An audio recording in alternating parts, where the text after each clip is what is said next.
Hello guys, আজকে দেখাবো মহারাষ্ট্রের থেসা রেসিপি। এই যে প্যানে পরিমাণ মতো তেল দিয়ে তার মধ্যে কিছুটা জিরা দিয়ে দিলাম। আমি আস্ত জিরা ইউজ করছি। আর এর মধ্যে পরিমাণ মতো রসুন আর কাঁচামরিচ দিয়ে দিলাম। আর তার সাথে আমি বাদাম দিয়ে দিব এটার মধ্যে। এটা একটা স্পাইসি রেসিপি এক কথায়। এই সব কিছু মিলিয়ে ফ্লেভারটা অনেক বেশি এনহ্যান্স করে। এই যে যেহেতু আমি এখানে জিরাটা আস্ত দিয়ে দিয়েছি, একটু ভাজা ভাজা হলে মজা হবে। আর পরিমাণ মতো লবণ দিয়ে দিলাম। আমি অবশ্য এটাতে একটু ধনিয়া গুঁড়াও ইউজ করছিলাম, যার জন্য ফ্লেভারটা আরও ভালো আসছিল।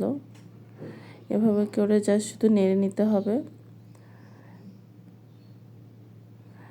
দেন একটা হামানে করে একটু পিষে পিষে নিতে হবে। আসলে এটা ব্লেন্ডারে ব্লেন্ড করলে ওই মজাটা আপনারা পাবেন না।